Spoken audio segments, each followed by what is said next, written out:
Welcome to Prestige Class. My name is Tony Vicinda here on the Plus One EXP channel. We just want to help designers find people who love their games and help people find amazing games from designers that they can love. We're a weird little brand that multi-classes in tabletop game design, beard and skincare alchemy, and the Bardic College of Content Creation. But you probably didn't come here to hear about me. Maybe you did, and if so, thank you very much. But hopefully you came here to hear from Tyler Crumrine, who we're going to be talking to today about design, about creating an SRD, about launching a game company, and about this new RPG subscription project that he is working on. Tyler, can you tell people a little bit about who you are and what you do? Yeah, hi, I'm Tyler Crumrine. My pronouns are he, him, his. And yeah, if people have heard of my work, it's probably from a game of mine that released last year during Zine Quest called Beak, Feather, and Bone. It's a map labeling game that I kickstarted. And then really, over the last year as the pandemic shut the country and really the world down, and my main source of income, which was theater work, kind of disappeared, I suddenly found myself working as a full-time game designer. And I'm very lucky that Beak, Feather, and Bone took off in that way. And now going into 2021, I'm trying to lean into that process, because theaters aren't reopening anytime soon. At least hopefully they aren't, if people are being safe. But I have a lot of momentum with BFB. I've really enjoyed continuing to support that game. And I also want to put out more games now in a way that won't screw me over when taxes come. So I'm really excited to be here. I'm really excited to be a formal LLC. Let me know when you figure all that out. That's one of the biggest parts about it. We do have a couple of people watching with us, very excited. MV, if you or Starfish Killer, if you are, you guys are absolutely classmates. I think that's great. Thanks for being here. If y'all have questions and you're watching right now, as we go through, please toss them out. We'd love to ask your questions. That's one of my favorite parts about doing this live instead of just recording it and then popping it up later. But no, I love that. And we were talking about before we went live about some of the shifts in what I did that changed, that are letting us do things here at Plus One EXP, and how that kind of parallels some of the journey that you've gone on with Possible Worlds. I'm super excited. I love the professionalism, the approach that you've been taking to doing it. I think a lot of times people are like, we're going to start designing games and then eventually maybe open a studio. And then every year at tax time, people are like, oh man, what did I do? What do I do? How do I do this? And so to see somebody kind of starting from, I designed a game, I've done some supplements for it, I've expanded it out a little bit, and now I have the space and time and want to push into that, very intentionally, I think is a really phenomenal thing.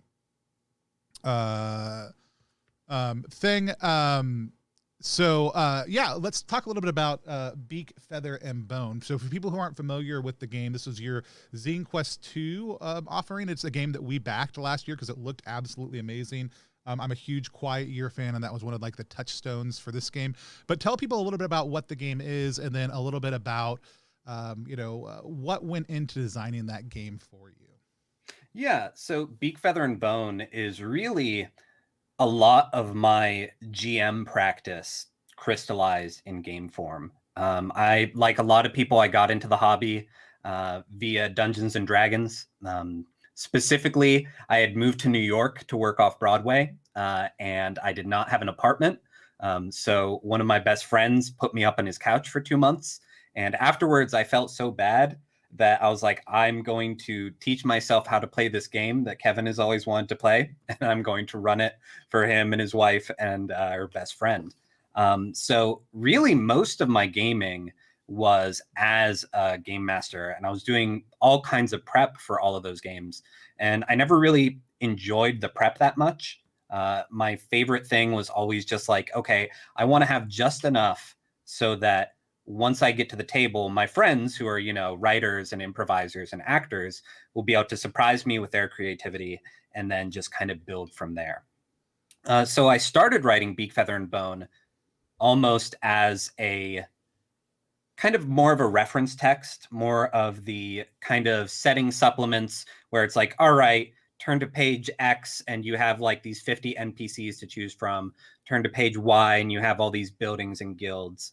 And I realized that writing that was just awful. I hated it because I was writing this book. There's like, oh, it'll make it easier for me to GM later on, but it was still just really hard to write it all up front. I was doing years of work, you know, for games that I would be playing down the line. Yeah. And so as I had, you know, become more familiar with the indie RPG scene, as I watched Friends at the Table play The Quiet Year, I was blown away by that. Started to play it myself, played other map making games. The idea of Beak, Feather, and Bone as a map labeling game came to me as, all right, I have all of these assets that I had commissioned for this setting Bible that I had written that I no longer had any interest in completing. You know, how can I take these assets and still make use of them, present them in a way that players will be able to make use of them, but wrapped up in a game package that reflects the kind of games that I actually enjoy playing and the kind of interactions I actually like to have with players. So what resulted was a simple game where you have a deck of cards. The deck of cards dictates each turn what kind of structure one of the players is going to label on a preset map. Players are also assigned to factions, so really like interest groups that they're acting on the behalf of, whether it's the wizards, the miners, etc. And it just turn by turn, you and your players flesh out this map. And it's a plenty fun game in itself. A lot of times people are completely content to just play it and have their little, you know, world that they've made and not touch it again.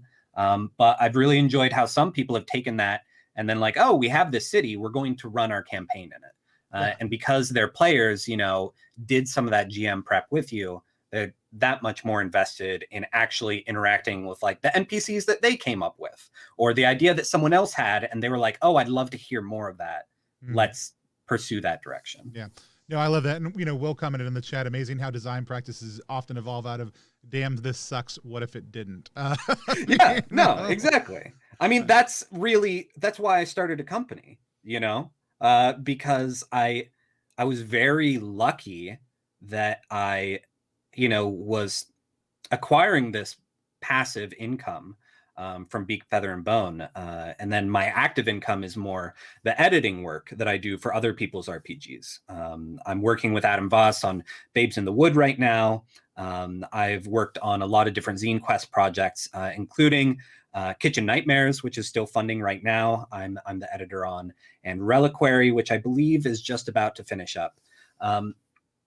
But the parts that I really hated were, you know, the process of like being afraid of my own success, you know, because this game was selling like gangbusters and I was terrified because I was like, my income is going to look vastly inflated for 2020 between all the money that came in through the Kickstarter and all the sales that I did.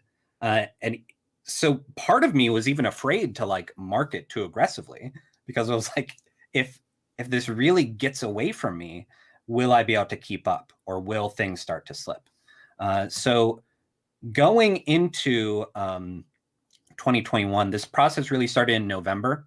I had some friends who are now colleagues here in Pittsburgh, Emily and Jackie at Workhorse Collaborative. They're a small marketing consulting firm here in Pittsburgh.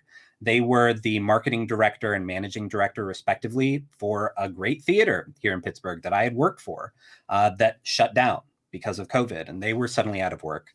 So they started this firm to help other small Pittsburgh creatives be able to kind of take the side hustles they were making or take their, you know, self-employed careers and really flourish, as opposed to just kind of fighting for scraps under the table. And also make sure that they were building sustainable models that the next time a pandemic hits, it doesn't all fall apart again. So starting in November, I was just very honest with them about, here's the things that I know how to do.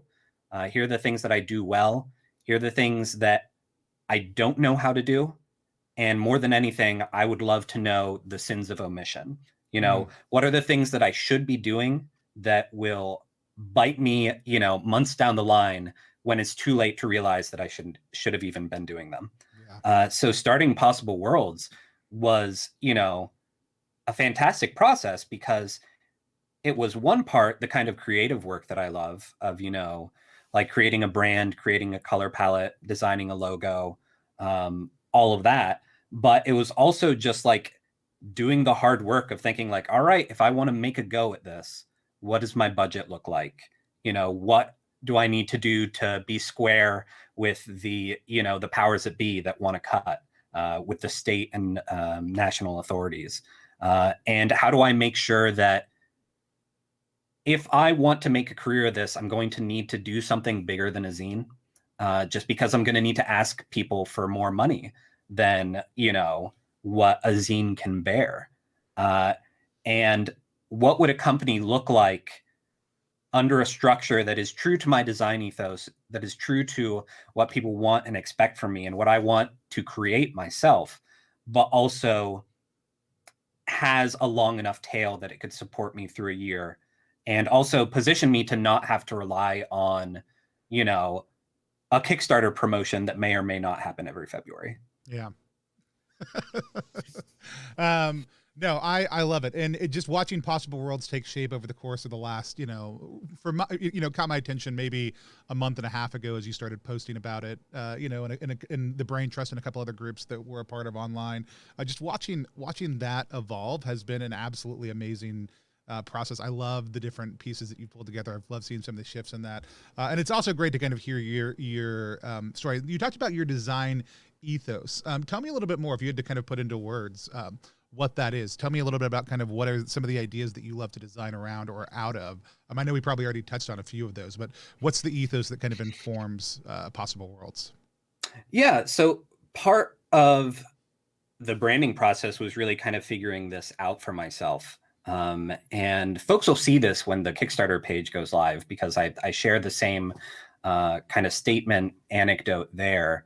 But really, the thing that informs my design ethos the most is my younger brother, who is a cattle farmer here in Pennsylvania. He is very offline. He does not own any RPGs or weird dice. But I played Beak, Feather, and Bone with him, and he loved it. It was early in the pandemic. The zine had funded, and my family was wondering, like, what is all this? So I ran it for them over Google Hangouts. And he was fantastic. Because I've always known that he's very creative. He's a natural storyteller. He just has never been really interested in diving into that hobby because he has so many other hobbies. Like he's out hunting and like fixing his truck. So I think one of the biggest successes of Beak, Feather, and Bone is that it was so approachable that he was able to pick it up, know what to do with it, and just kind of be surprised by his own creativity. And so as I design more games, I think maybe someday down the line, it would be fun to, to have, like, if I had the Lord of the Rings property, be like, sure, yeah, I'll write this big old tome, because the medium is the message. Right. Folks who are fans of the big world building book are going to want a big RPG to go with it. But as far as what I think I'm talented at, what I'm drawn to, I am drawn to more games that create those kind of bite-sized, accessible experiences that are intended for one-shot play, are intended for newcomers, but have enough kind of novel things going on that people who are familiar with RPGs might see something they haven't seen before, and enough mechanical ideas that can be transplanted into other games that folks will see like, oh, hey, this could be a mini game within this larger campaign, or this could be a session 0 for something, and hopefully have a life beyond just the tiny thing. So welcoming, but also utilitarian games is kind of my bag. Yeah. I love that idea. How much do you think your theater background influences some of that? Like, you have the audience in mind of your brother, who's this great storyteller. You want to create something that they could approach. How do you think your theater experiences have influenced the way that you do design? A ton. So I was working as a theater professional pretty much 2012 through 2020, really right up until the lockdown. And I do a decent amount of teaching. I would go and I would teach at the New School every once in a while. I was a resident artist at my alma mater, taught some theater there and directed the musical. And when I teach, I largely will, and based on the characters that you create through that improv, based on the stories that you explore through that improv, you then kind of each go to your corners and maybe you'll write out scenes and you come back and you're like, hey, let's try and work off this script. And when we get to the end of the script, let's keep going. Or sometimes people would just like devise the entire script and be like, okay, cool. This is the last run of it. We're going to film it. And then we'll write it all down, what we have. And it scratches the exact same part of the brain, you know, those theater games. Probably the cheesiest line that I used I did not use it in my press release, although frankly, I would have been fine with it. But I did use it in like my big email blast to friends and family, explaining like, what are you doing? What is this new company? Especially because I want my theater coworkers to know that like, I'm not just abandoning them, you know, that I still care about this art form. I'm just kind of pivoting for my own, you know, personal livelihood and security. But the thing I've been saying is that like, I'm still interested in collaborative storytelling. I'm still interested in creating spaces where people feel empowered to share their stories and to, you know, to laugh and to feel together. I'm just more focused on play than plays right now. Oh, man. It's so good. And it's not that hard to take a lot of my theater education and apply it to games. Especially because my theater specialty is impossible theater.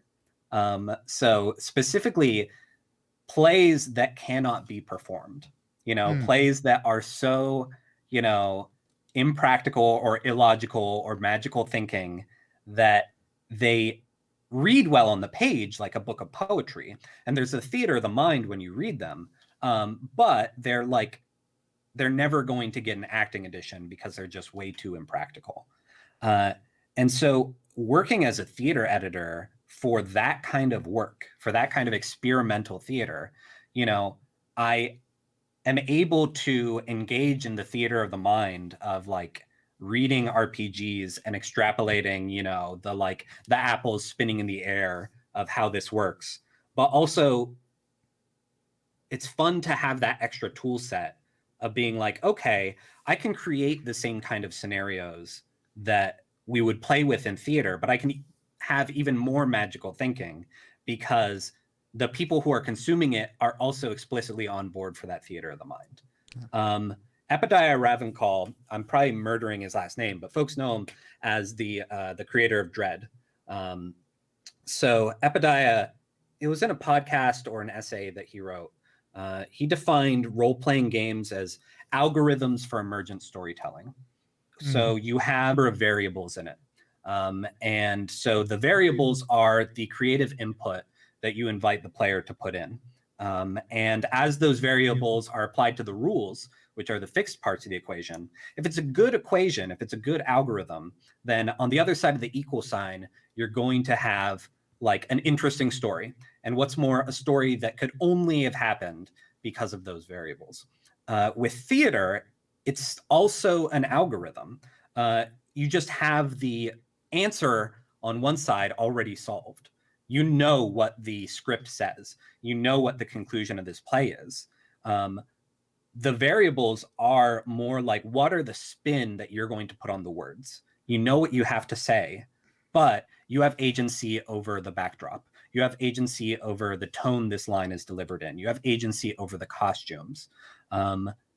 So that kind of the interplay between those, even though I'm making very simple RPGs, by design, it's really been very fruitful for me as a creative to be able to kind of mesh the analytical and the creative sides of my brain in this form of literature that kind of lets me curate experiences for people, even if I can't do it in front of an audience, or even if I can't do it in a living room. I can write something that if somebody reads it, at the dining room table with their partner, it's accomplishing the same purpose as, a play that's only going to get produced if you get X dollars behind it to mount a production.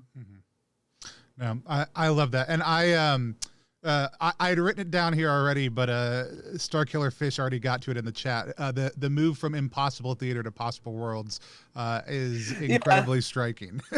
So puns keep dawning on me. I think it was Dan Phipps, the designer of High Magic Low Lives, not Low Magic High Lives. Although somebody get out that's there, the hack. Do that hack.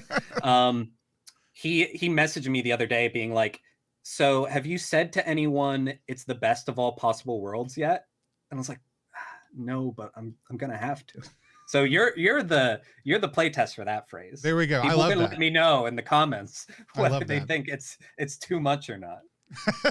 No, I think that's great. I mean, I'm someone who's given to I think the fun of making a self-aware hyperbolic statement, especially when you're talking about your own offerings, that's what you want to bring forth, the best of all possible worlds, I think is a fun kind of externalized goal, right? Like this is the place where we're headed. This is the place where we're going. This is what we're running at all the time. I think is something that becomes more of a call to what you want to do than it is a statement about, oh, like our games are just the best. It's a calling card, it's this consistent reminder of your own desires. I think that's great. That has been a difficult hurdle though to get over launching this company, because so much of sending out press releases, so much of self-promotion is that projecting that kind of confidence, and doing it in a way that is confident but is not overbearing, is not egotistical. Yeah. And when I launched Beak, Feather, and Bone on Kickstarter, I didn't tell anyone about it. I didn't tell my family or friends. I barely even told the discords I was in that I was working on it. It just kind of went up one day. And then it took off. And part of that was intentional on my part, where I was like, well, it's one thing if this game funds because, my friends and family want to throw me a bone. Mm-hmm. It's another thing if this game funds because the game's community wants it. Mm. And so that was what I told myself. But the bigger truth was probably just that I was insecure. I didn't feel like a real game designer. I was afraid that if it flopped, I didn't want to go, well, also I can always say I didn't tell everybody about it, and so it wasn't worth it. Or, maybe if I had, it gives us kind of permission to have these mental variables without taking on the stress of all the potential that comes with success. Because when you're on the other side of that, when you tell everybody and you hype it up really big, even when it goes out, Beards right now, our game is just shipping out to everybody from Zine Quest 2 a couple of weeks ago, and even still, I'm just well, yeah, what if it, I've played it with plenty of people, people who don't know me, and I'm like, what if it's actually just horrible and no one likes it? What if I've been successful, but it's just a bad game and just no one's telling me? I think no matter what side you end up on, you have these questions, and, I think they're all about what kind of permission we're giving ourselves in any of that. But you've thrown your line out kind of deep here, and you also just launched your SRD for Beak, Feather, and Bone. So you put it out into the world for people to play with it. We talked a little bit about SRDs on the stream before. Hey there, Eris, good to see you. SRDs are system reference documents, which comes from kind of the world of coding.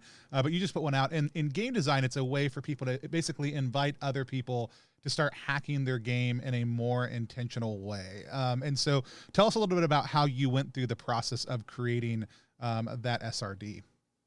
Yeah, so Beak, Feather, and Bone, I had always hoped from day one that people would play with it. I'm pretty explicit in the text itself about saying you are not married to this map.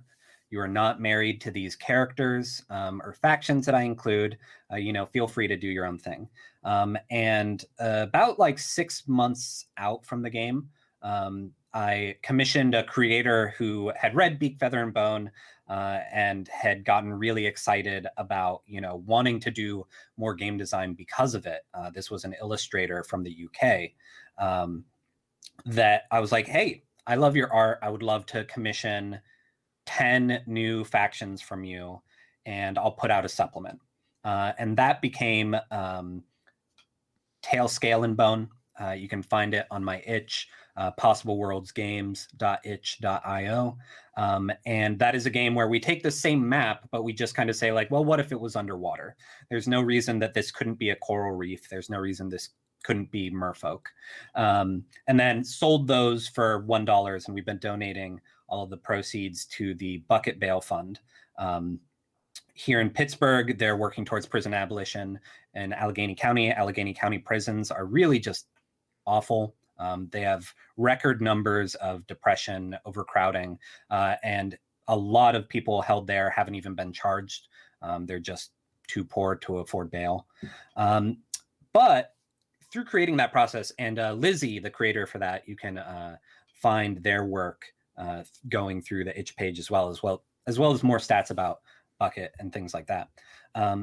But through creating that, I had so much fun that I really wanted to explicitly encourage more people not only to do that, but to sell their work, you know, both in terms of like, hey, this could, you know, help, you know, be an extra stream of income for other people, but also in terms of like, I know a lot of these homebrew hacks are happening, you know, because I hear about them on Twitter. People send me pictures of the homebrews that they've done on Instagram, or like on their actual play podcasts. And the thing is, other people aren't going to be able to play with that unless you have permission to distribute it, unless it is hosted somewhere that people who maybe were like, yeah, I'd love to play a Dwarven Mines variation on Beak, Feather, and Bone. You know, it's one thing to have that idea. It's another thing to have that idea, do a quick search, and, you know, for $5, someone has like created the connecting tissue for you. Yeah.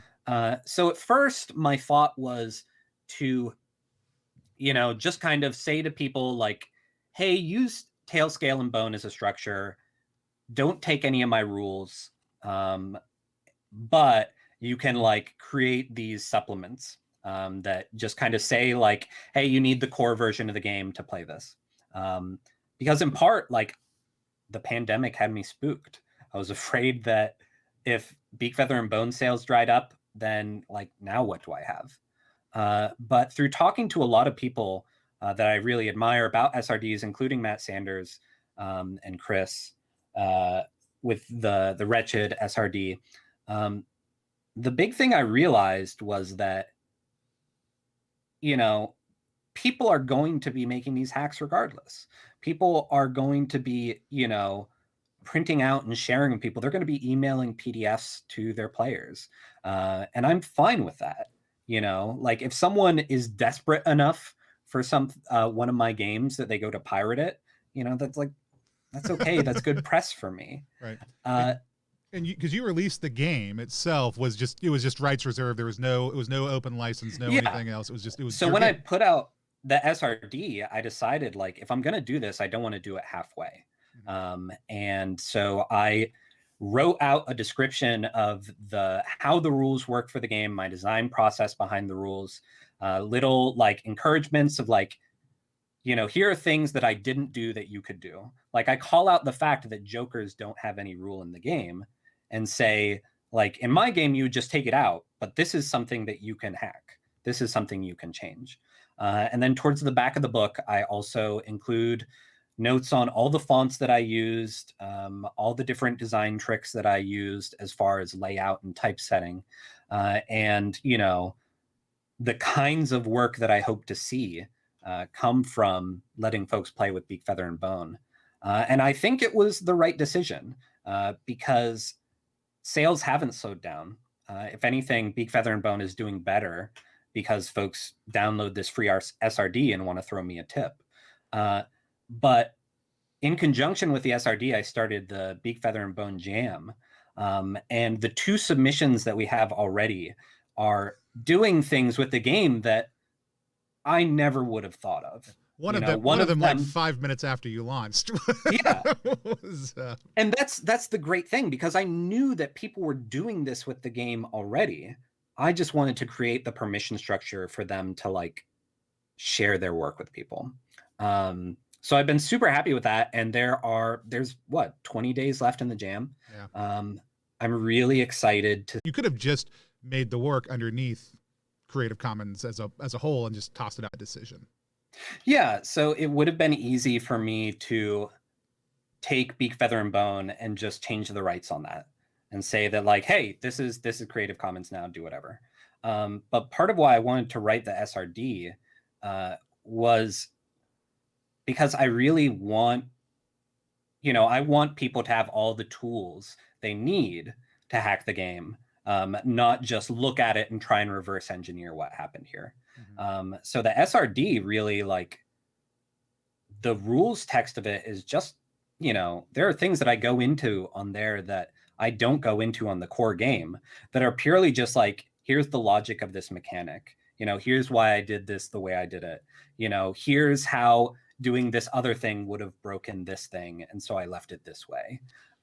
Did you learn anything about your rules as you were doing the SRD? Did you realize, like, did writing the SRD help you unearth things that may have been unvoiced or non-specific? Yeah, because I came up with this whole 4-tier breakdown for the phases of play that were nowhere in my brain when I designed the game. They're not in the original text. It was just like, as I tried to write this SRD, I realized that I needed a structure to kind of hang my thinking on, and to make it easier for people to kind of like step by step create this game. And it wasn't enough just for me to say like, on turn 1, you do this. On turn 2, you do this. On turn 3, you do this. I wanted to make sure that I was like, okay, during the, drafting phase, here are the things that are drafted in this game. During the dealing phase, here are the cards that are dealt. During the detailing phase, here are the things that are detailed. During the determining phase, here are the things that you determine in the end. And I wanted to show every single part so that people could know what they could switch out. I really enjoy building plastic scale models like Gunpla and things like that, Gundams. I made Magikarp, whatever. I'm very interested in the forthcoming Magikarp. I may or may not have it in a wish list right now. But one of the fun things about building models, and this can be applied to like Warhammer figurines and things like that too, is it's always fun to kit bash. Like once you get confident enough with the system, once you know kind of like what you want, and when you have your own ideas and headcanon and creative outflow, is that you're like, okay, these are the tools that I've been using. How can I repurpose them to do this other idea that I have that maybe is a bit closer to what I really want? So the same way that I like being able to look at, a model robot, and having built enough model robots, now I know that like, oh, the joints for these arms are the same here. I could swap these if I really wanted to. Right. Part of what I'm doing with the SRD is exposing the joints and letting folks know that like, hey, this isn't so different from other games. So if you want to kit bash this into your campaign, or, even take this and use it as like a mini game in your larger like campaign focused RPG, here are the ways that you could do it. And here's what you could cut without everything falling apart. Yeah. Well, and even the concept of if your players are arriving in a city, stopping and playing, Beak, Feather, and Bone, and then establishing what's the history of the city, who are the factions that play, and then, okay, now you're entering into the city, and as players, you have this knowledge. As characters, you're going to now encounter it from a person perspective, and in a lot of the ways you could incorporate this into other campaigns, into base world building, and picking it up. I think there's a ton of just tremendous things. It's also just an absolutely gorgeous game. So I'd really encourage people, if you haven't checked it out, to check it out, as well as the hacks and the SRD. It's a really phenomenal compilation of a designer's freshman game and what can become when you have some intentionality put into that. Let's talk a little bit about your upcoming project. You've got a RPG subscription box. It's going to be it's not just, it sounds like the first offering, but also potentially a core offering for possible worlds going forward. Tell us a little bit about this project that you have coming up. Yeah, like I said earlier, I don't want my livelihood to depend on Kickstarter's whims forever. I think it's a very useful tool. It legitimately was life-changing for me in that it kind of created this path forward to even consider the work that I'm doing now. But, I also don't want to be like aiming for the green zone every year and potentially have a failure really just rock my world. So part of the reason why I decided to create this Possible Worlds subscription box comes from my theater background, and looking at the ways that theaters determine their budgets for the year. And a lot of other artistic organizations will do this as well. Really what they do is they have a subscriber season where they put a whole bunch of effort into marketing, into events, into promotion for their upcoming season of offerings, whether that is a season at the opera, or even just a series of readings from a literary group. And what they do is they figure out what is our baseline budget for the year. They're like, we're going to give ourselves the next couple months to gather all of this money up front. And even though we're going to do little additional things that aren't included in the subscription throughout the year, whether it's a weekend exclusive or other programs or things like that, this is our baseline. We know that this money is here, and we can be as lavish or as play it as close to the chest as we need to based on this budget. So like I said, I didn't want to write larger RPGs, but I did want to make more money. So how do I do that in a way that all right, I want to be able to ask people for $25 to $50 as opposed to $5 to $10. And rather than writing the larger book, I'm going to write more games. So this subscription box is 6 micro RPGs, each of them hovering around 25, 30 pages, about the same size as Beak, Feather, and Bone. And when people back the Kickstarter, what they're going to be backing is a subscription. They can get a digital subscription where at the top of each month, they will get one of these digital games. It'll be delivered via itch. And they can, play it as a one-shot, work it into other things.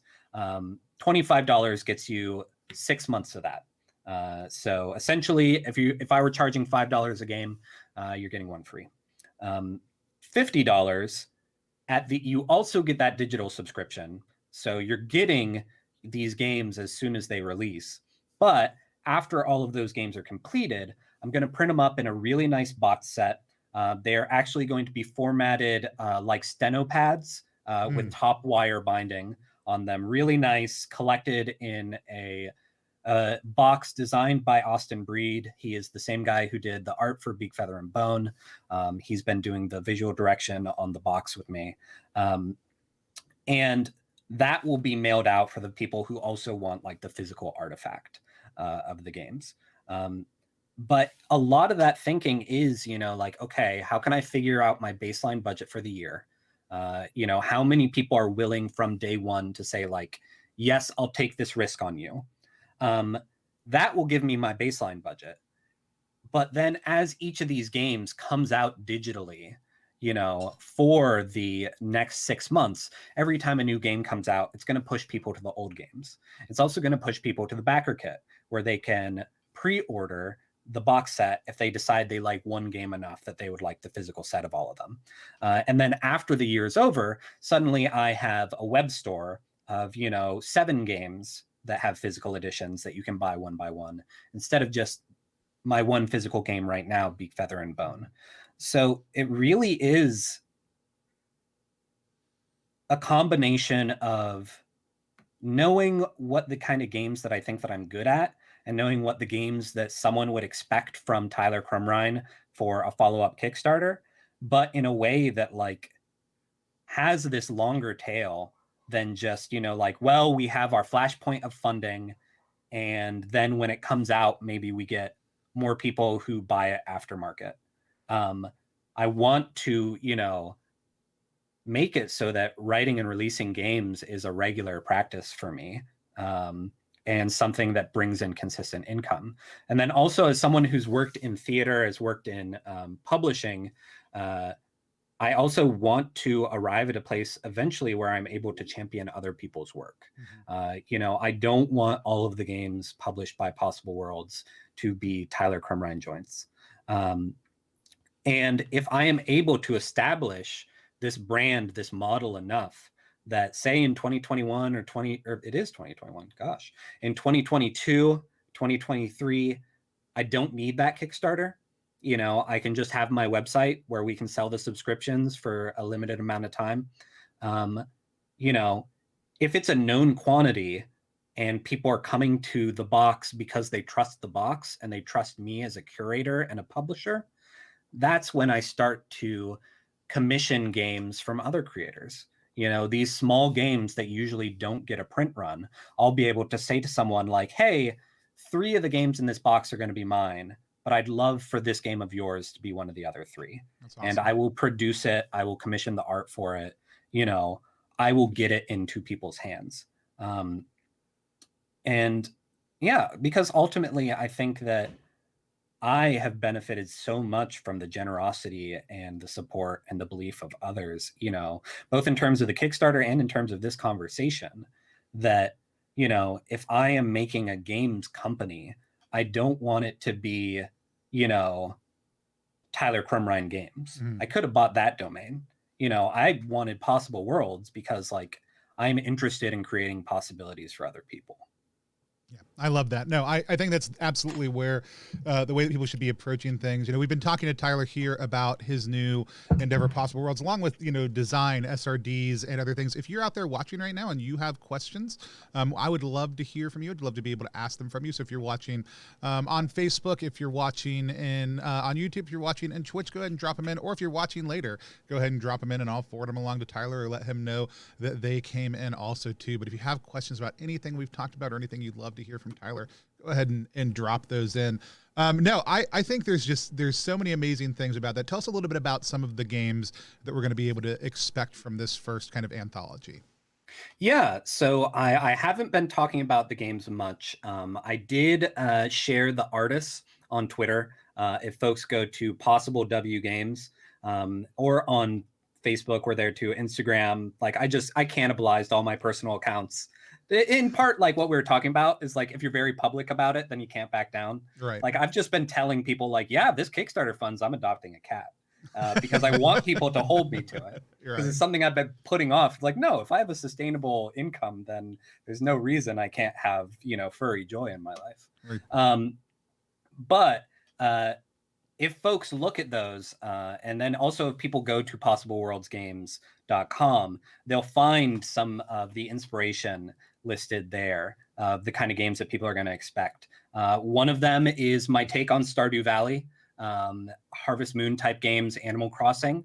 It's very much a slow life simulator, with epistolary elements, but also opportunities to have town festivals with other players. I've got a game that is inspired by my theater experience and movies like Ocean's 11. I've got a game that is inspired by things like Aladdin and Dragon Ball, stories where there's a wish granting being. I've got a game that is based on dating sims, and also dating television. I am a huge fan of The Bachelor. I watch it every week. It's trash, but it's my trash. And then, yeah, I've got a mech game in there. I've got this one that I'm forgetting, but they're all very good. We'll just be that one's a secret. You're gonna have to subscribe to find out.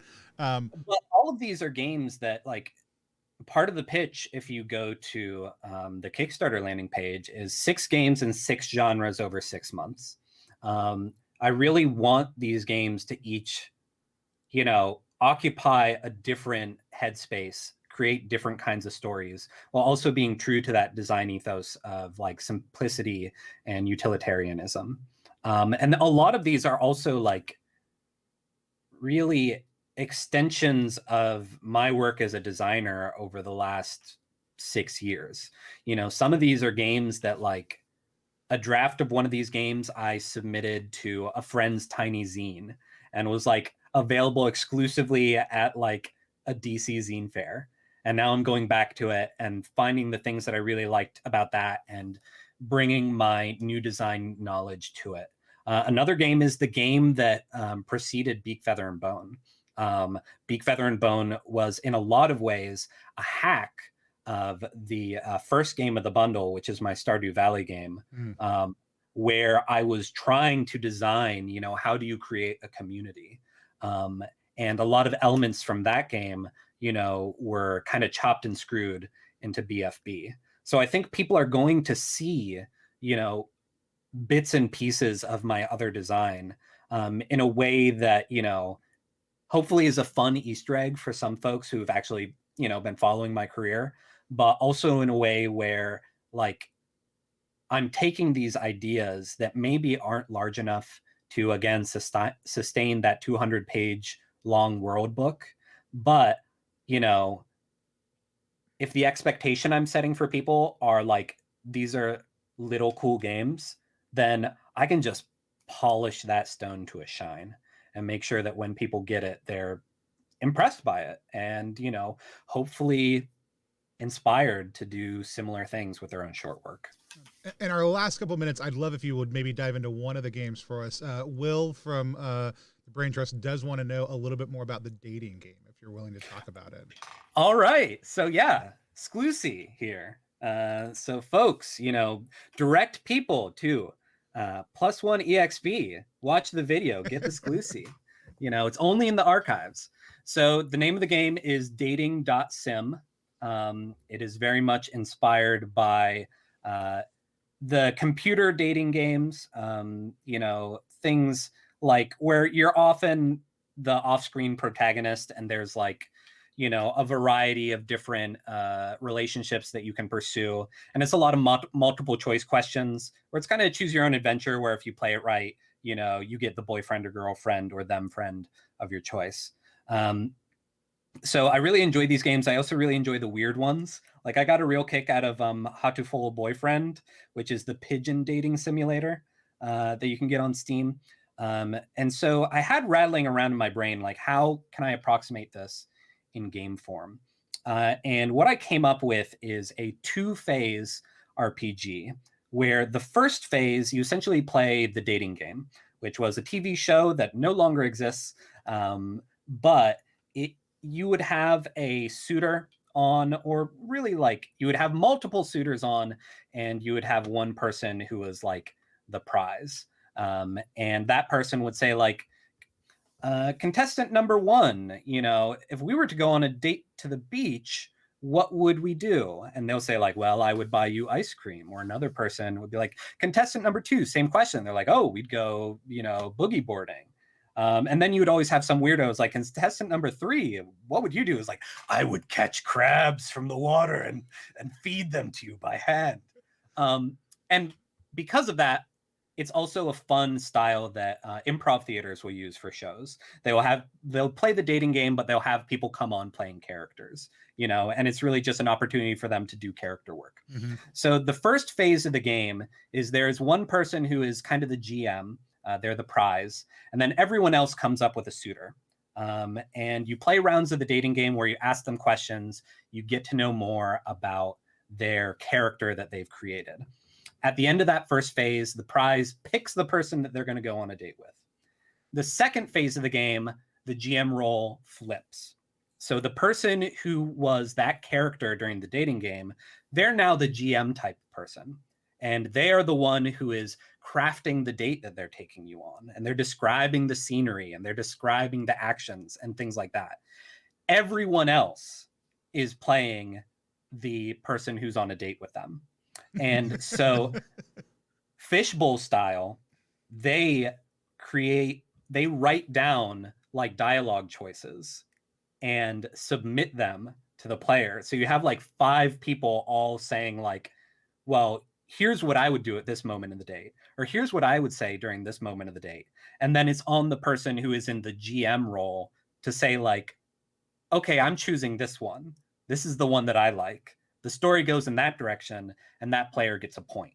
And the person who has the most points at the end of the game, you know, gets to collaborate the ending that they want to have for this date with the other party. So again, like very much like Beak, Feather, and Bone, it could be something that like maybe you play this game as you're doing character creation, you know, and then you export some of these people into a long form campaign later. It could be that like in the middle of your D&D campaign, you like go to Fantasy Las Vegas and your party gets wrapped up in this like dating contest.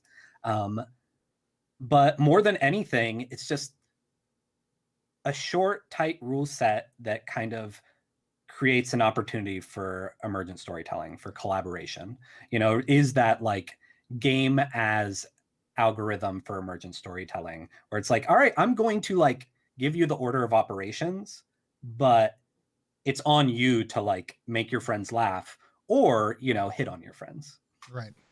No, I think I love that. And we were talking, I posted in a Discord we're both part of the other day, the Brain Trust, about, you know, the span between board games and RPGs, but what you just described is absolutely a callback to parlor games, right? Like, let's all sit around, like, let's have this conversation. It's also a callback to closet theater, yeah, which is, you know, like people used to just sit around and read plays to each other, yeah, because it's fun to talk with your friends, right? It's fun to tell a story. Right. And so I love some of the different pieces and feels that you've brought into that to make this really kind of cohesive thing that also is just a cultural touchstone that we don't see in the exact same, like, I mean, I remember growing up in like in the mid to late 90s and early 2000s, dating shows, there were, you know, a different dating show on TV every single week, it felt like. And they're also just like not really a thing anymore. Yeah. And so it's always interesting to see people pull things out that have this really great conversational reality, not only about what's the game we're playing, what is the moment that we're having, but also what part of our common shared culture does this touch on that some games are able to do. And I love that idea. It sounds great. Will and Hydro and Starkiller Fish are all very excited about it. So great. I'm super excited. I know we've been popping up some images from the Kickstarter. It's if you search Possible Worlds RPG Kickstarter, it's going to come up right now. That's going to be the easiest way to find it. I will also make sure if you're watching this later on YouTube that there is a link to it down below. But I would encourage people to go check it out, to hit that follow button. Right now you're sitting around 277 followers. I would love to see you get, you know, up over 500 before you launch. What is the launch date for this? I know it's coming up, but you've still got a little bit of time. It is March 23rd. Yeah. March 23rd to April 22nd. And yeah, it's the big difference between this and Beak, Feather, and Bone is that I'm not afraid to beg. Right. I am telling everyone about this, that like, if you support me, I would love to see your support on this. The two big tiers, like I said, are going to be the $25 digital subscription and the $50 physical subscription. But there's also going to be a single game tier where just for $5 you can get one of the games if you just want to taste and possibly like as a late backer sign up through BackerKit later. And there's also just going to be your typical like, hey, I'd like updates, here's $1. Yeah. I'm very excited about it, and I'm really bowled over by the support of the community. You know, I had a number of tweets drafted that were like, if we can hit 100 followers, I'll say this about the games. Or like, if we hit 50 followers, I'll do this, that, or the other thing. And then like the end of the first weekend, we were at 200 and I didn't have any chances to do any of that. Right. So now I'm trying to like, man, I had these good promotional ideas, but Like, is it too gutsy to ask for 300? So if we get to So we'll see. 500, if we get to 500, I want you to think about what you're going to do, because that's going to be my goal for the game. I would love to see people, and you can go either to the Kickstarter, or if you go to possibleworldgames.com, which is right underneath Tyler's face right now. You can actually just there's a couple links there that will get you to the page. There are like 4 different pages on that website that all mention the Kickstarter. It's I want to make sure if anyone is looking to learn about me, they will have no choice but to learn about these games. Yeah. No, I've been thrilled just to see again how you launched out in this. I've appreciated everybody in the chat who's been there. And if they want to find you on social media, I know it's right below you, but go ahead and say it one more time also for people out there. Possible W Games. Because did you know Twitter has a character limit? So launching a company, a lot of it is months and months of work that then pan out over 2 days, because you want to change everything at once. You don't want to tip your hand. And I was getting very paranoid about, as I told more people the name of the company, that someone was going to like squat on the username. So I went to register Possible Worlds Games on Twitter, and it was like less than 24 hours before the launch of the company that they're like, hey, this is too long. Right. What do you want your handle to be instead? So just think of W as like the middle initial. Yeah. Possible W Games, twirl the mustache.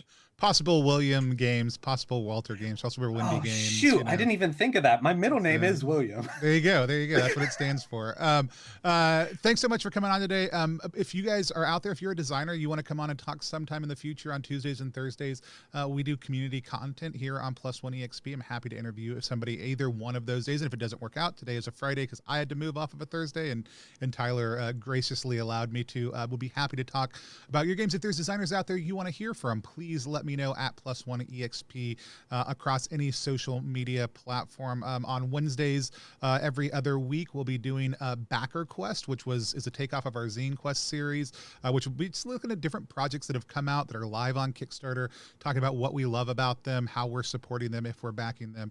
So please come back on Wednesdays for that. Twitch and YouTube both are great ways to follow us, but you can find us on any social media platform for any of that. And then we have a number of actual plays from small indie RPG creators, as well as some larger indie studios on an irregular basis that happen when they happen, and just keep an eye on all of our social media outlets for any of that. But again, my name is Tony Vicinda. You can find everything we do at plus1exp.com on social media, or at plus1exp.com. Because I shouldn't have said the .com before. I don't know. My brain's tired right now, apparently. It's everywhere. It's everywhere. At Plus1EXP or Plus1EXP.com to see all the things that we do. I'm super excited. It's not up yet, but next week we will have copies of Hieronymus in our store, and our game Beards and Beyond is shipping out now if you go and order it. If you also need any beard products, go there. We'll have lotion and lip balm soon for the unbearded. And all that money goes back to helping support the tabletop games community and helping pay our editor for all of our videos. So if you like this content, it's a great way to support it. But please, more than anything, go check out possibleworldgames.com and sign up for that Kickstarter, because I don't know what's going to happen when Tyler gets over 500, but it's going to be something good. I'm going to make him commit to that. Yeah, Possible Worlds is really, my attempt to go legit, and we'll see how it goes. A pivot's happening at the end of March, whether it's a good one or a bad one. There you go. Well, end of April, really. But yeah, and thank you, Tony, for having me on. Oh, of course. I've really appreciated all of the championing you've done for the community, for creators, and also, let's not forget that your games have some of the best design out there as well. All of the products that you were spitting out for Repugnant are really gloriously ugly beautiful. Yeah, John DeCampos, who was my collaborator on that one, is a phenomenal artist. But Johnny, who does all of our layout and who did the design on B&B, did a phenomenal job in his style also too. One of our hopes is always that whatever we're producing, that art and design influence each other as we go through the process. And that's been a really cool thing. And then part of my background is Artifaction, which is, I think, now being rebranded as Keepsake Games and Keepsake Content. And so it's not as intensive as making a scarf. We're going to talk about that game on next Wednesday, but it's making things that are part of your game and part of your game world, and then inviting other people to interact with them. It's one of my favorite things to do. And that's one other reason why I loved Beak, Feather, and Bone when it first launched, was that map building concept. So No, we're gonna. Vi from Collapse Without Permission did finally give us a good sign off for this stream. This is the only stream I have a sign off for. This has been Prestige Class with Tyler Crumrine. Class dismissed. I like it.